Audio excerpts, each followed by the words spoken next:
Friends, આજે આપણે બનાવીશું હેલ્ધી બોર્નવિટા, એટલે કે ચોકલેટ પાવડર, જે બાળકોને પણ ભાવે અને મોટાઓ માટે બી હેલ્ધી છે. એના ઇન્ગ્રેડિયન્ટ્સમાં છે મખાણા છે, કાજુ, બદામ, અખરોટ, પિસ્તા, ઓટ્સ છે, ચણા છે જે બહુ જ પ્રોટીન રીચ છે, તલ અને બધા જ આપણા બીન્સ છે, અળસી, પમ્પકિન સીડ્સ, સનફ્લાવર સીડ્સ અને પિસ્તા, એ બધું 2-2 ચમચી લીધું છે. અને બીજા બધા ડ્રાયફ્રૂટ 1-1 બાઉલ લીધા છે અને મખાણા 2 બાઉલ લીધા છે.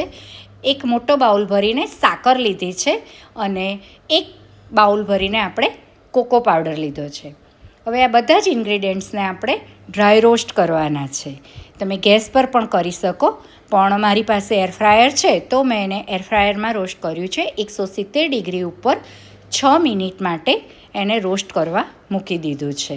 એને એકદમ ડ્રાય રોસ્ટ કરવાના છે, તો એ સાઈડમાં રોસ્ટ થતા જાય ત્યાં સુધી આપણે ગેસ ઉપર નાના બીન્સ છે એને હું ગેસ ઉપર રોસ્ટ કરીશ. તો એના માટે એક નોનસ્ટિક કડાઈમાં પમ્પકિન સીડ્સ, સનફ્લાવર સીડ્સ, અળસી એટલે કે ફ્લેક્સ સીડ્સ જે 2-2 ચમચી લીધા છે એ બધાને ડ્રાય રોસ્ટ કરીશું. એ થોડા શેકાય એટલે એની અંદર મેં 2 ચમચી તલ એડ કરી દીધા છે અને 1 ચમચી ખસખસ, પોપી સીડ્સ, અને એને સરસ રોસ્ટ કરીને એકદમ પફ થઈ જાય એટલે આપણા શેકાયેલા રેડી છે. હવે એને આપણે સાઈડમાં ઠંડા કરવા મૂકી દઈશું.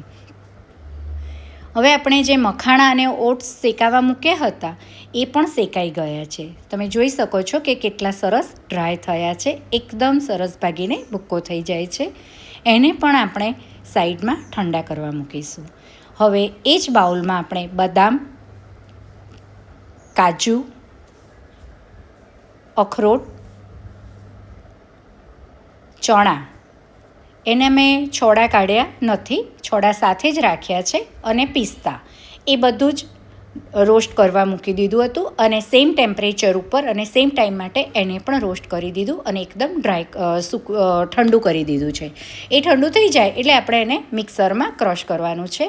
તો મિક્સરમાં થોડા બેચમાં એને લેવાનું છે અને દરેક વખતે 1-1 ચમચો સાકર એડ કરતા જવાનું છે, તો એમાંથી તેલ બી છૂટું નહીં પડે અને બહુ સરસ થશે. પ્લસ મોડ કરતાં કરવાનું છે અને એને એકદમ ઝીણું ચાળી લેવાનું છે. અને પહેલાં આપણે મખાણા ક્રશ કર્યા કેમ કે એ સોફ્ટ હોય છે.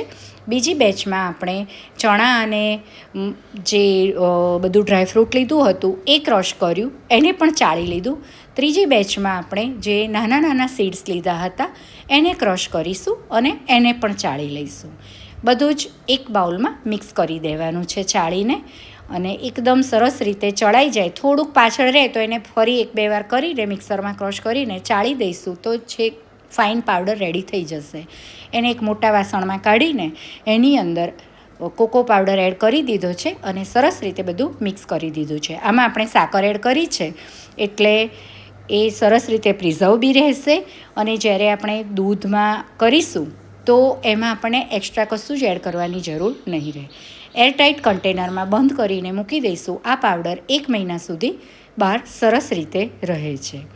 હવે આપણે એક તપેલીમાં દૂધ ગરમ કરવા મૂકીશું અને એક મગમાં બનાવેલા પાવડરમાંથી 2 ચમચી જેવો પાવડર લઈશું. આપણા હેલ્થ માટે, બોન્સ માટે, દરેક રીતે આ પાવડરમાં જ બધું જ એવું અંદર ઇન્ગ્રેડિયન્ટ આવી જાય છે કે જે આપણને એકદમ હેલ્ધી રહેશે. મોટાઓને પણ ઢીંચણના દુખાવાને કાંઈ પણ થતું હોય તો એ લોકોને માટે પણ સારો છે અને બાળકો માટે પણ સારો છે. ગરમ દૂધ નાખીએ અને એને બરાબર હલાવીશું તો સરસ ટેક્સચર આવી જાય છે અને ટેસ્ટમાં પણ એકદમ બેસ્ટ છે.